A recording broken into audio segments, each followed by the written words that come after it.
ലൈംഗിക ബന്ധത്തിൽ ഏർപ്പെടുക എന്നുള്ളത് പലർക്കും പേടിയുള്ള ഒരു കാര്യമാണ്, പ്രത്യേകിച്ച് പുതുതായിട്ട് കല്യാണം കഴിഞ്ഞിട്ടുള്ള ആൾക്കാരിൽ. ശരിക്കും നമ്മൾ സെക്സിനെ പേടിക്കേണ്ടതുണ്ടോ? ഏതൊക്കെ രീതിയിൽ സേഫായിട്ട് നമുക്ക് സെക്സ് ചെയ്യാം എന്നുള്ള കാര്യങ്ങളൊക്കെ നമുക്ക് ഡോക്ടറോട് തന്നെ ചോദിച്ച് ക്ലിയർ ചെയ്യാം. നമ്മോട് പിന്നെ ചേരുന്നത് കുന്നമംഗലം പന്തീർപ്പാടത്തുള്ള ISRM എന്ന സ്ഥാപനത്തിൻ്റെ ഡയറക്ടറായ ഡോക്ടർ അജയൻ വർഗീസാണ്. Welcome sir. സർ, ഇപ്പോൾ സെക്സിൽ ഏർപ്പെട്ടിട്ടുള്ള പലർക്കും ഉള്ളൊരു സംശയമാണ്, അത് സുരക്ഷിതമാക്കാൻ വേണ്ടിയിട്ട് നമുക്ക് IPLs ഉപയോഗിക്കാൻ പാടുണ്ടോ എന്നുള്ളത്. അതിനെക്കുറിച്ച് അല്ല, എങ്ങനെ ഗർഭം ധരിക്കാതിരിക്കുക എന്ന ഉദ്ദേശമാണെങ്കിൽ അതിനകത്ത് IPL ഉപയോഗിക്കുന്നതുകൊണ്ട് തെറ്റില്ല. പക്ഷേ IPL ഉപയോഗിക്കേണ്ടത് 48 മണിക്കൂറിനുള്ളിൽ ഉപയോഗിക്കണം എന്നാണ്. അത് സാധാരണ ഇതിൽ മാർക്കറ്റിൽ ഈസിലി അവൈലബിളുമാണ്. അപ്പോൾ എന്താണെന്ന് വെച്ചിട്ടുണ്ടെങ്കിൽ, അതായത് വിവാഹം കഴിക്കാത്ത വ്യക്തികൾ ലൈംഗികമായിട്ട് ബന്ധപ്പെടുമ്പോൾ ഗർഭം ധരിച്ച് പോകാതിരിക്കാൻ വേണ്ടി, അതായത് അവർക്ക് അവരുടെ പ്രൊട്ടക്റ്റീവ് മെഷേഴ്സ് എന്തെങ്കിലും തകരാറിലാവുകയോ അല്ലെങ്കിൽ ഫോർ എക്സാമ്പിൾ കോണ്ടം ബ്രേക്ക് ആവുമോ അങ്ങനെ എന്തെങ്കിലും സംഭവിച്ചു ഒരു ഭയപ്പാടുണ്ടെങ്കിൽ IPL ഉപയോഗിക്കാം. അത് 48 മണിക്കൂറാണ് നല്ലത്, 72 മണിക്കൂർ അതിൻ്റെ ഗുണം കിട്ടുമെന്നൊക്കെ പറയുന്നുണ്ട്. എന്നാലും ശരി, ഇതിങ്ങനെ കണ്ടിന്യൂസ് ആയിട്ട് ഉപയോഗിക്കുന്നത് എന്താണിത് ചെയ്യുന്നത്? ഹോർമോണൽ വ്യതിയാനം ഉണ്ടാക്കുകയാണ്. ഇങ്ങനെ ഹോർമോണൽ വ്യതിയാനം കൃത്രിമമായിട്ട് ഉണ്ടാക്കുന്നത് ഗർഭപാത്രത്തിന് അത്ര നല്ല കാര്യമല്ല, ശരീരത്തിന് അത്ര നല്ല കാര്യമല്ല. എൻ്റെ അഭിപ്രായത്തിൽ കോണ്ടം ഉപയോഗിക്കുക എന്നുള്ളതാണ് ഇത്തരം കാര്യങ്ങളിൽ നല്ലത്. പിന്നെ IPL പോലെയുള്ളതൊക്കെ നിവൃത്തിയില്ലെങ്കിൽ നീതിമാൻ എന്ത് ചെയ്യും എന്നുള്ള ചോദ്യം അതിനകത്തുള്ളൂ. അവിടെ ഓരോ ബന്ധപ്പെടലിനും IPL ഉപയോഗിക്കുകയാണെങ്കിൽ അത് തകരാറിലേക്ക് പോകും, മാത്രമല്ല ഹോർമോണൽ ഇംബാലൻസ് ഉണ്ടാവും.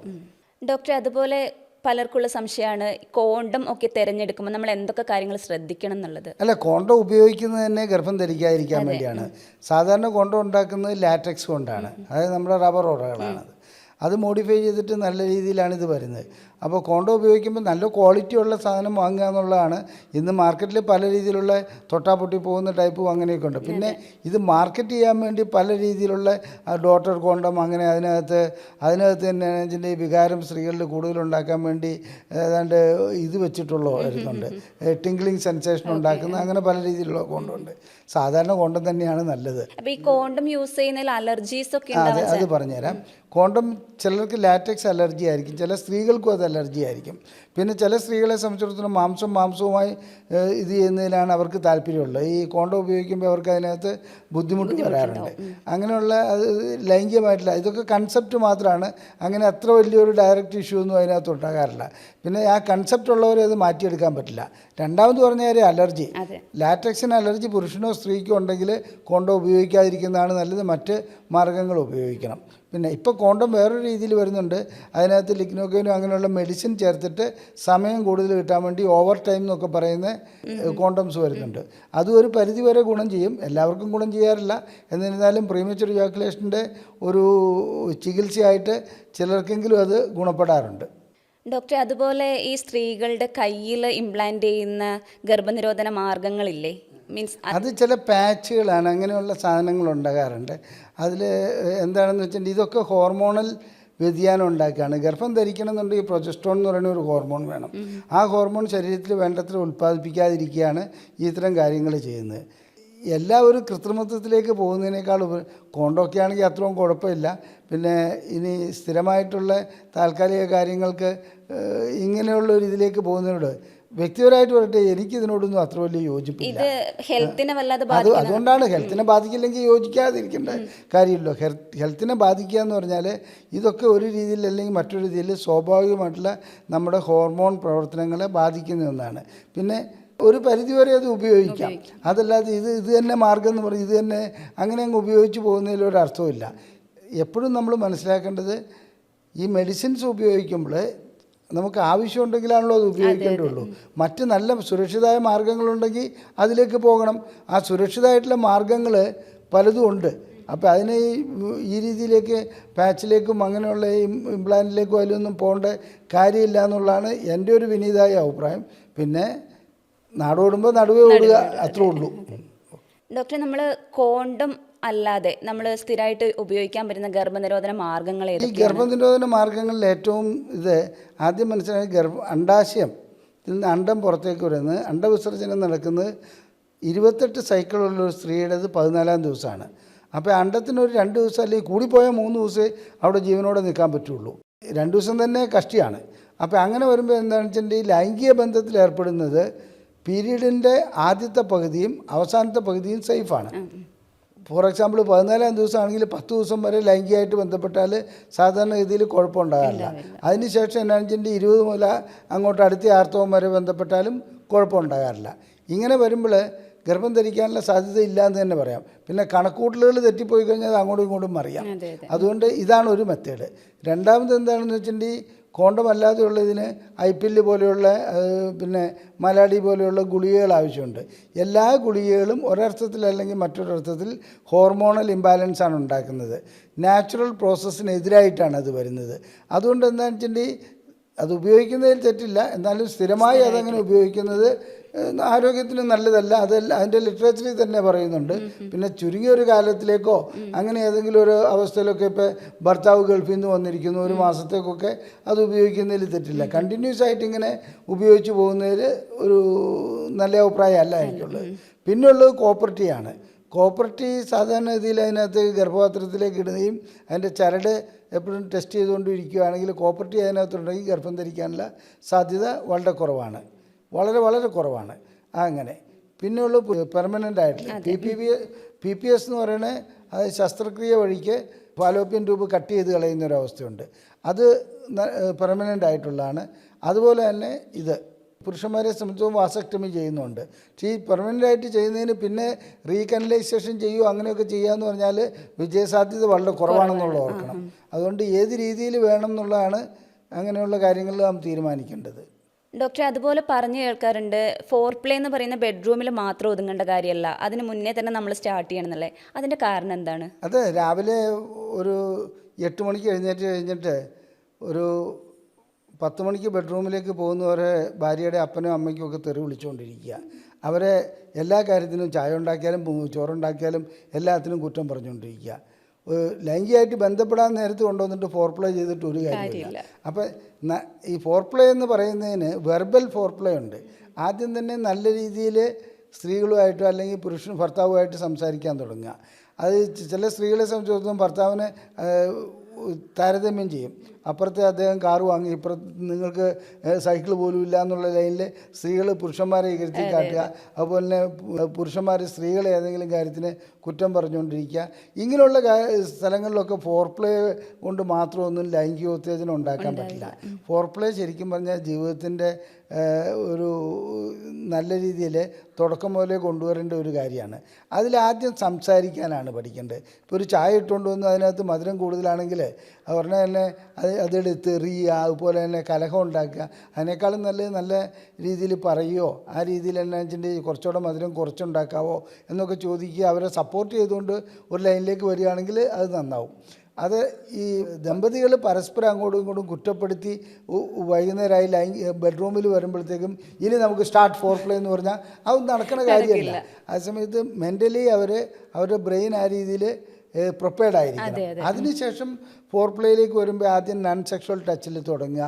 അതായത് ശരീരത്തിൻ്റെ സെക്ഷൽ അല്ലാത്ത ഏരിയകളിൽ ടച്ച് ചെയ്യുക, അതുപോലെ തന്നെ ഹഗ് ചെയ്യുക, കിസ് ചെയ്യുക, ബ്രസ്റ്റിലും ക്ലൈറ്റോറിസിലും ഒക്കെ സ്റ്റിമുലേറ്റ് ചെയ്യുക. ഇങ്ങനെയുള്ള കാര്യങ്ങളൊക്കെ ചെയ്തിട്ട് അതിൻ്റെ ഒരു പരിപൂർണതയിലേക്ക് എത്തുമ്പോൾ മാത്രം ലൈംഗിക ബന്ധത്തിലേക്ക് വരിക. ഇത് തിരിച്ചും ചെയ്യണം. പുരുഷൻ്റെ ഭാഗത്ത് പുരുഷൻ മാത്രം ചെയ്യേണ്ട ഒന്നല്ല ഫോർ പ്ലേ. സ്ത്രീ പുരുഷൻ്റെ ലിംഗത്തിലും അതുപോലെ തന്നെ ശാരീരിക ഭാഗങ്ങളിലും ഒക്കെ അതേ രീതിയിൽ സ്റ്റിമുലേറ്റ് ചെയ്ത് കൊടുത്തിട്ട് കല്ല് ചൂടായിരിക്കുമ്പോൾ മാവ് കോരി ഒഴിക്കണമെന്ന് മറ്റേ ഇവർ പാചകക്കാർ പറയുന്നോണ്ടും ആ ഒരു അവസ്ഥയിലേക്ക് കൊണ്ടുവരികയാണ് അവിടെ വേണ്ടത്.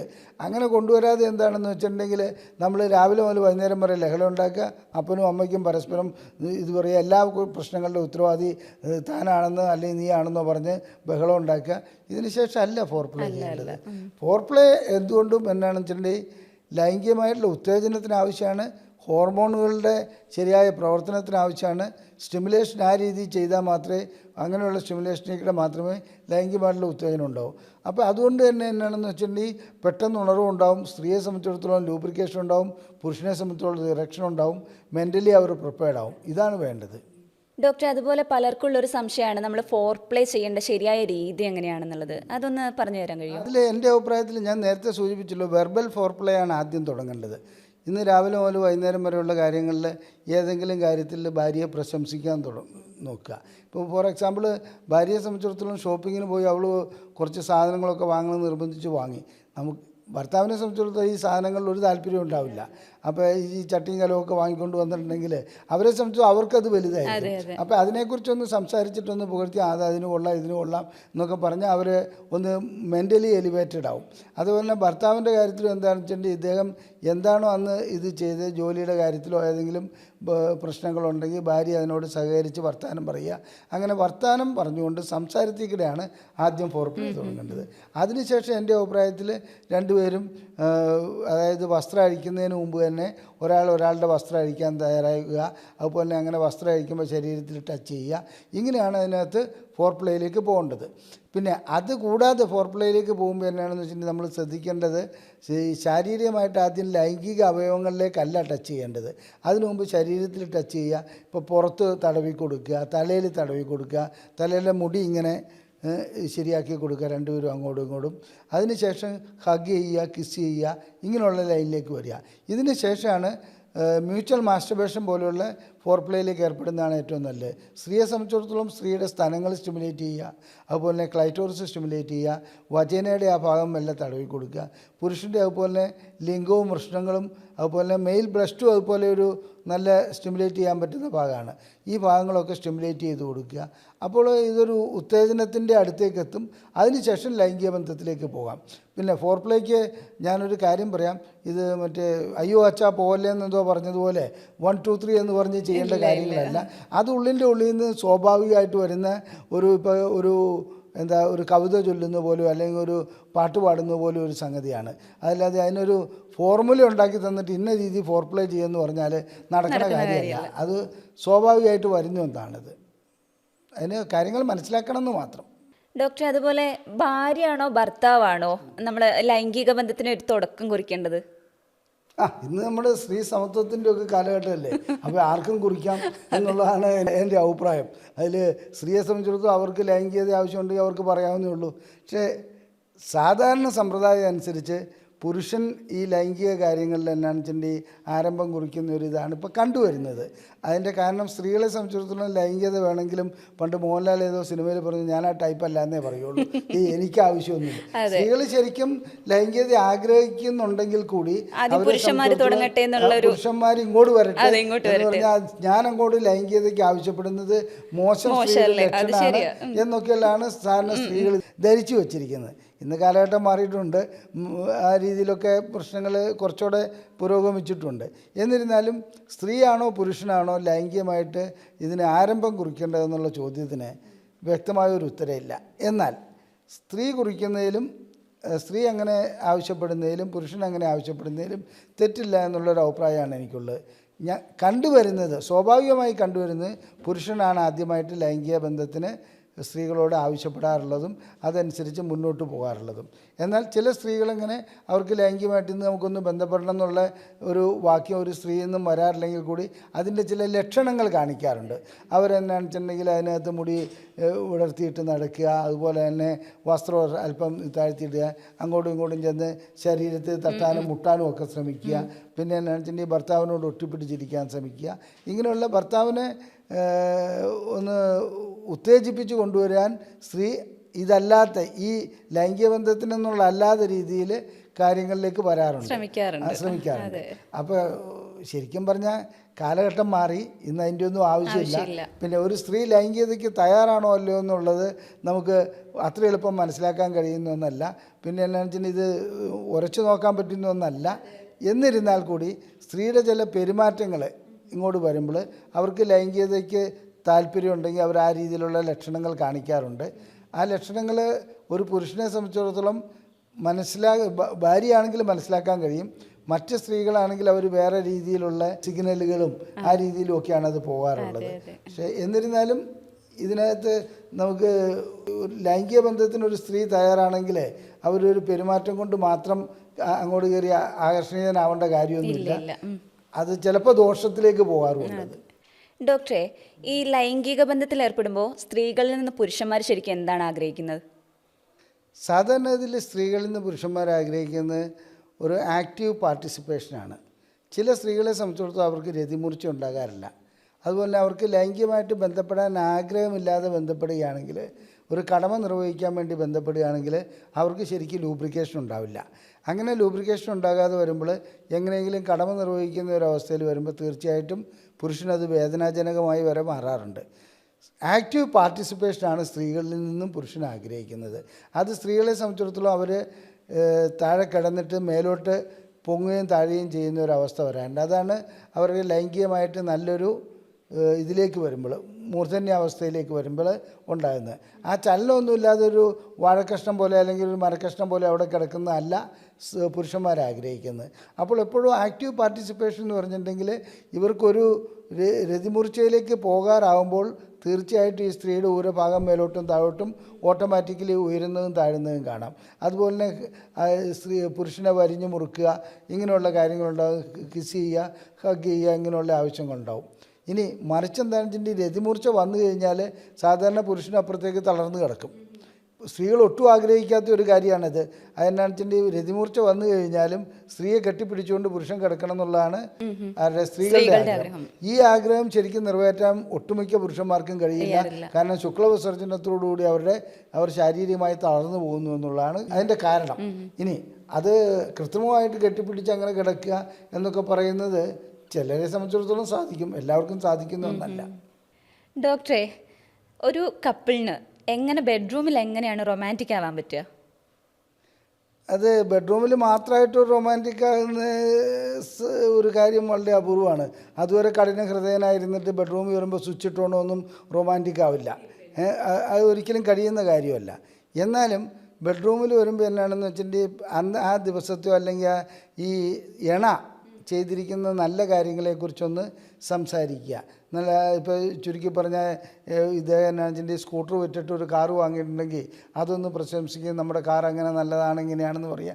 അപ്പോൾ ഒരു അച്ചീവ്മെൻറ്റ്, ആ ആത്മാഭിമാനം ഉയർത്തിക്കൊണ്ടുവരുന്ന, സെൽഫ് എസ്റ്റീം ഉയർത്തിക്കൊണ്ടുവരുന്ന പ്രവർത്തികളിൽ ഏർപ്പെട്ടാൽ ബെഡ്റൂമിൽ കുറച്ചൊക്കെ റൊമാൻറ്റിക് ആവാൻ പറ്റും. ബെഡ്റൂമിൽ റൊമാൻറ്റിക് ആകാതെ വരുന്നതിൻ്റെ പ്രധാന കാരണം പരസ്പരം കുറ്റപ്പെടുത്തുക എന്നുള്ളതാണ്. ആ പരസ്പരം കുറ്റപ്പെടുത്തില്ലാതെ ചെയ്തിട്ടുള്ള നല്ല കാര്യങ്ങളോ അല്ലെങ്കിൽ നമ്മുടെ രീതിയിൽ ഏതെങ്കിലും പരസ്പരം ഇഷ്ടപ്പെടുന്ന വിഷയങ്ങളെക്കുറിച്ച് സംസാരിക്കുക.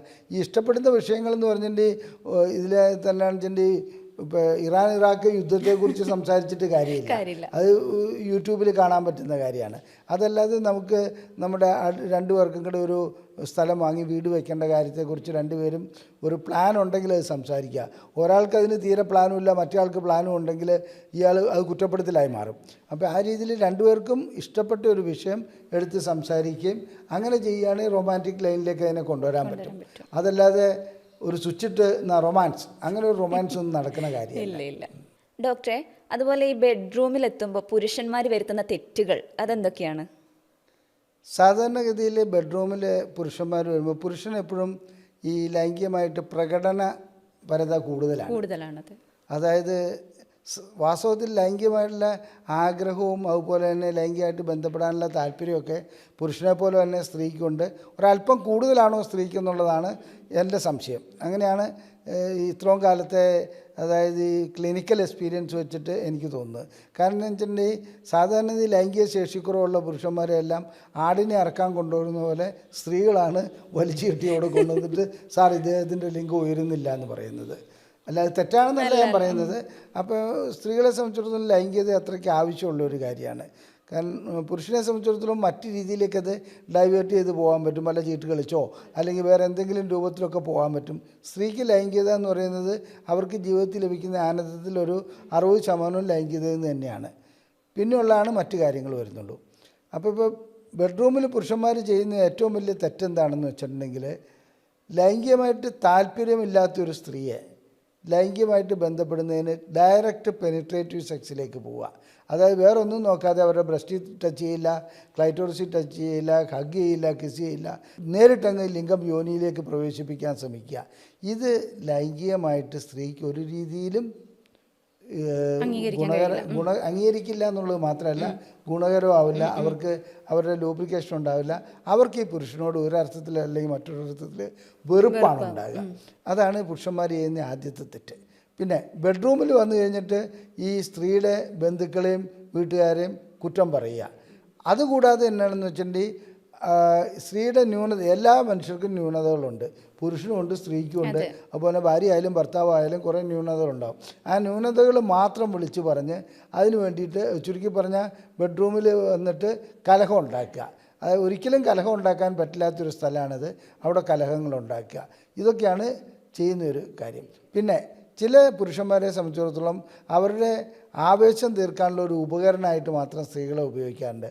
അത് ചില പുരുഷന്മാരെ സ്ത്രീകളുടെ സ്ഥലങ്ങളിൽ സ്പർശിക്കുമ്പോൾ അത് വളരെ സോഫ്റ്റായിട്ട് സ്പർശിക്കേണ്ട ഒരു ഭാഗമാണത്. വളരെ ശക്തിയോടുകൂടി അതിനെ അമർക്കുക, വേദന ഉണ്ടാക്കുക, അതുപോലെ തന്നെ കിസ് ചെയ്യുകയോ വല്ലതും ചെയ്യുമ്പോൾ മുറിവേൽക്കുന്ന രീതിയിൽ കാര്യങ്ങൾ ചെയ്യുക. ഇതൊക്കെയാണ് ബെഡ്റൂമിൽ പുരുഷന്മാർ ചെയ്യുന്ന, അതായത് അതിക്രമങ്ങൾ. അതിനെ ഒരിക്കലും പുരുഷന്മാർ ചെയ്യരുതാത്ത ഇതാണ്. മനുഷ്യ ശരീരം വളരെ സോഫ്റ്റാണ്.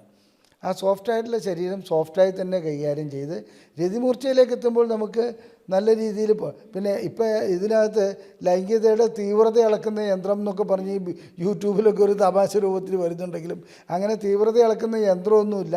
ഒരിക്കലും ലൈംഗികതയുടെ തീവ്രത അളക്കാനും കഴിയില്ല.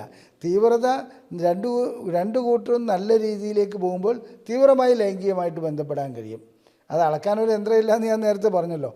അപ്പോൾ ഞാനിപ്പോൾ പറയുന്നത് എന്നാന്ന് വെച്ചിട്ടുണ്ടെങ്കിൽ പുരുഷന്മാരുടെ തീവ്രത ആദ്യം തന്നെ പ്രയോഗിക്കുകയാണെങ്കിൽ അത് ബെഡ്റൂമിൽ ചെയ്യുന്ന ഏറ്റവും വലിയ തെറ്റാണ്.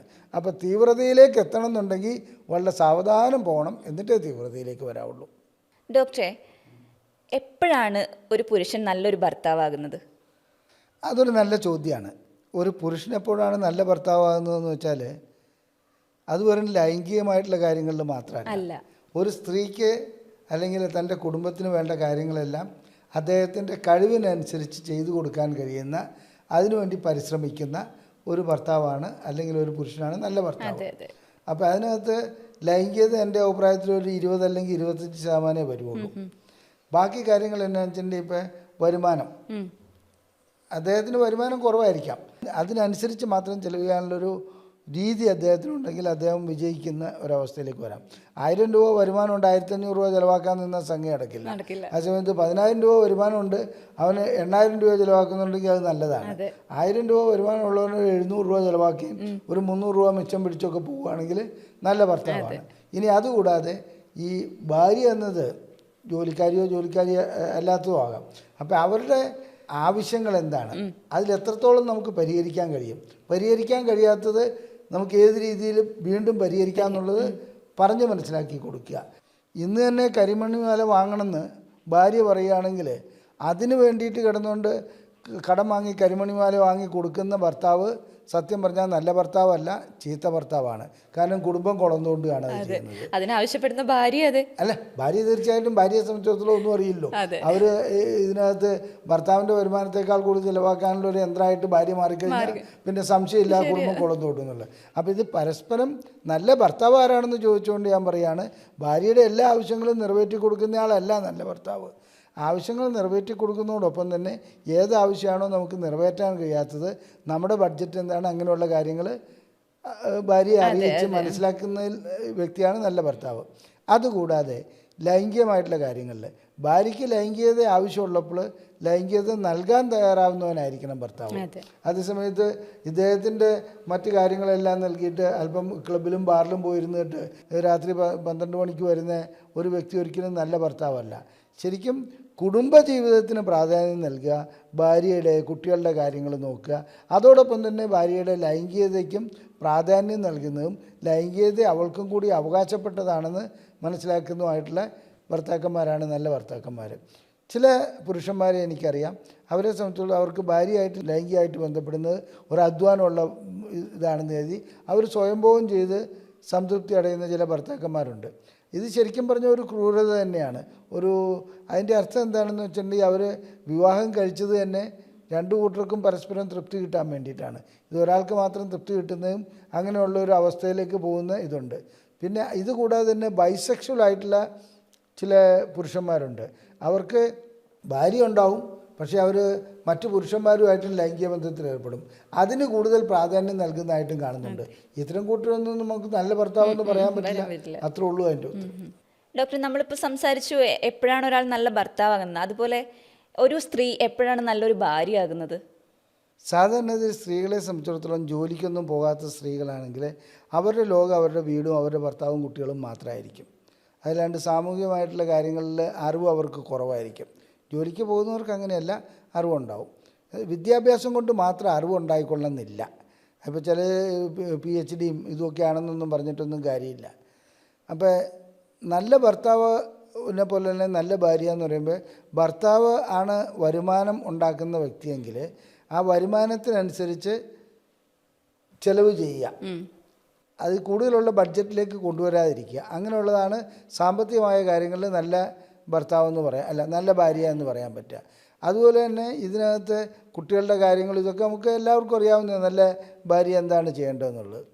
പിന്നെ ഉള്ളത് ലൈംഗികമായിട്ടുള്ള കാര്യങ്ങളിൽ ഭർത്താവിൻ്റെ ഇംഗിതത്തിനനുസരിച്ച് കാര്യങ്ങൾ ലൈംഗിക ബന്ധത്തിൽ ഏർപ്പെടുക എന്നുള്ളത് നല്ല കാര്യമാണ്.